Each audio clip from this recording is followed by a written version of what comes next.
Hello my friends, it's Gabriel with The Last Huntsman Outdoors here, and here I am going to review a knife that I've really have become a fan of, and that is the Demko Knives Armiger 4. Let's check this knife out. Alright, so here is the Demko Armiger 4, 5/32 thick of ADCR V2 steel. I already did a short little video where I highly suggested it, but I wanted just, with the full review, I wanted to kind of show a knife that is kind of comparable in size, and that is the SE3. However, you know, some people complains with the SE3 that it has too short of a handle and blah, blah, blah. So if you want something just with a little bit longer handle and without that annoying choil, the Armiger 4 is a really good option to consider. And honestly, I would argue a better blade steel with the ADCR V2. So something else that's amazing with the Armiger 4 is you can get it for sub $100. It only has a 4-inch blade that's 5/32 thick, so it's not really going to be much of a chopper. However, I'm going to try to do the batoning method, take down this little tree here.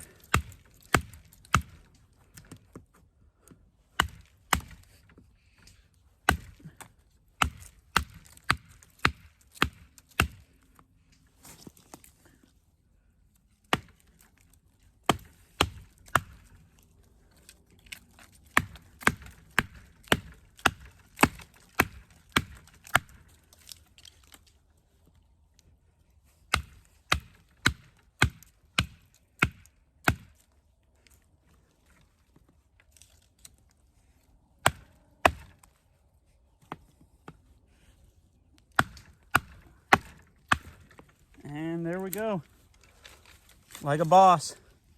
So I'm going to do some batoning with it here. It's ADCR V2 steel, and it's roughly, it looks like it's 5/32 thick, 4-inch blade. So it's not going to be some huge batoner, but anything within its size range, it's going to handle really well.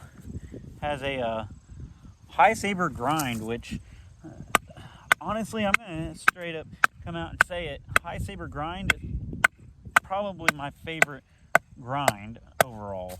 I feel like it's a very good grind for just about any task.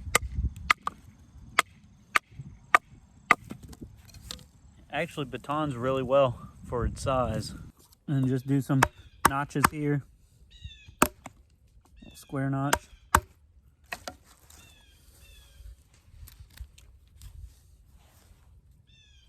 Square notch there, and do a tent stake type of notch.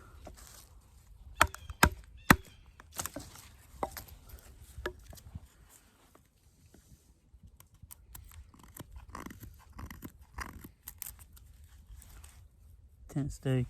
Now, let's just beat on that ADCR V2 steel.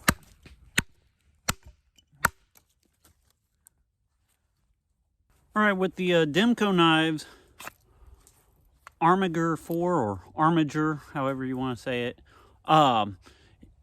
the sheath that it comes with is kind of cool, and it's kind of like a little overkill too.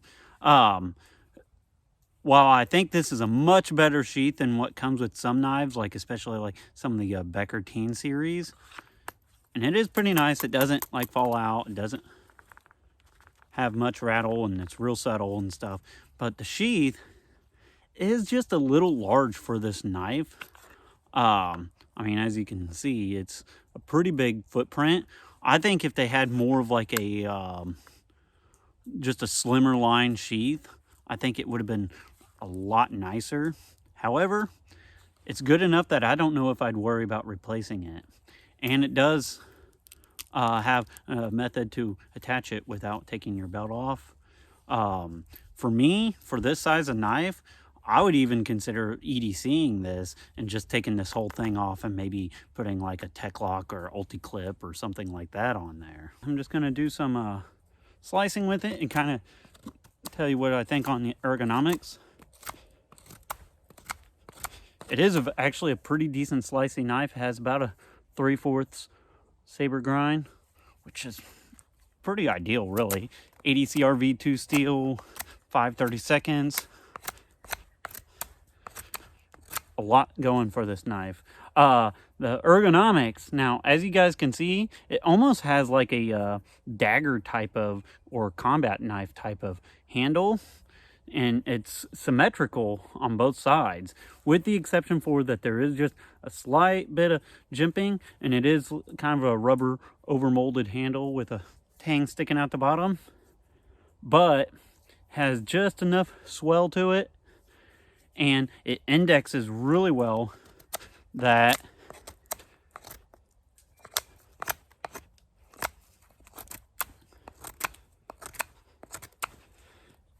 I actually like the handle on this. Even if this was like a more of a true full tang handle, I think I would like the handle on this. Honestly, I don't know if I'd give it like a 10 out of 10, just because it is a little on the slim side. But for like a small EDC fixed blade size or belt knife size, it's really good. I would definitely give it like an 8.5 or so out of 10 if I was gonna like grade it on its handle ergonomics.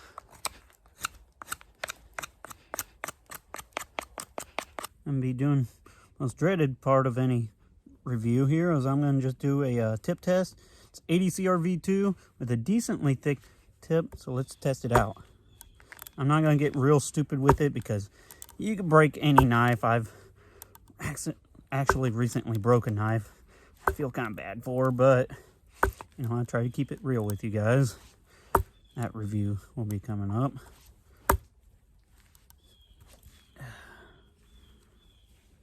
And still straight. And it actually stabs pretty good. All right, another thing to consider with the Demko Knives Armiger 4 is, would this potentially be like a good soldier or self-defense EDC type of blade?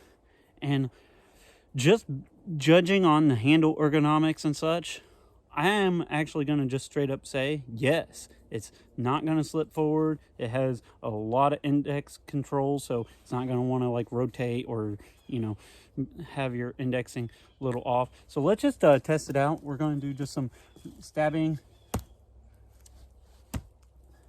My hand does not slip at all on that handle, and that guard is really nice. It doesn't like batter my hands. Let's just kind of see how quick I could be with it.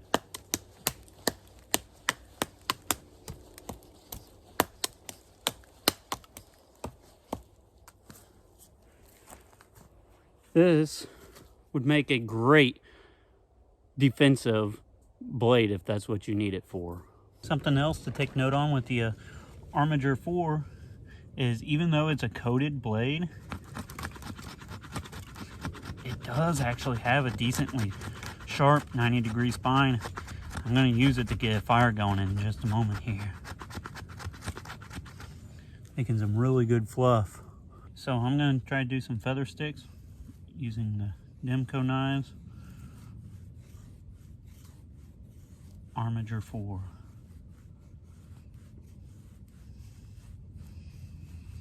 So this knife has kind of more of a medium to high saber, but it is surprisingly well done.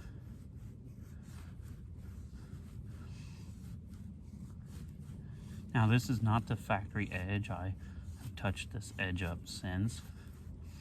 That being said, it does have decent blade geometry too.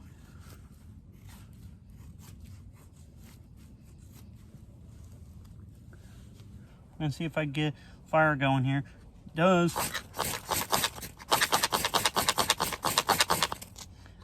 Have a pretty sharp 90-degree spine. Despite everything being soaked.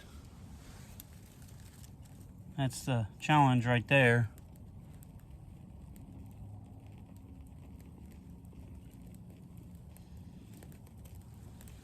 But yeah, despite it being a coated blade, it does have a decently sharp 90-degree spine on it. Another little quick test I'm going to try with the Demko Armiger 4. I'm going to just see, cut through some material like nothing. So it does pretty good with that.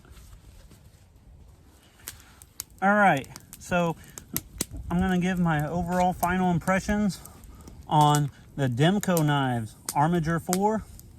I'm going to just straight up say this as easy and simple as possible. Get one of these. If you are thinking about getting a Demko Armiger 4, I wouldn't hold back. For sub $100, this is an amazing knife. And it's a tank of a knife, but yet it still can do some very fine tasks. I really like this knife. I could actually see myself EDCing this knife. I might try to change out the belt attachment method to kind of suit that a little bit better. But I think I'm actually going to throw this knife in my top 10 EDC belt knife showdown, just because I like it that much. The ergonomics feels great. I love ADCR V2 steel. It's one of my top favorite steels, in fact. If you guys know me, I'm more of a carbon steel guy overall. I even talked it to Demko a little bit, and I made the heavy suggestion that they really need to make like a 6 or 7 inch version of the Armiger and still keep it in ADCR V2, or even come out with the free rein in ADCR V2, because I really like this knife a lot. So if there's anything I could change with it, honestly, keep the knife the same. I would like to see like a slimmer profile sheath. However, for the price range and such, the sheath is pretty good. I do like the sheath. I do like the, you know, you can take it apart and service it and stuff like that. It's just kind of a big footprint for this size of knife. So be prepared, both physically and spiritually. God bless, and carry on.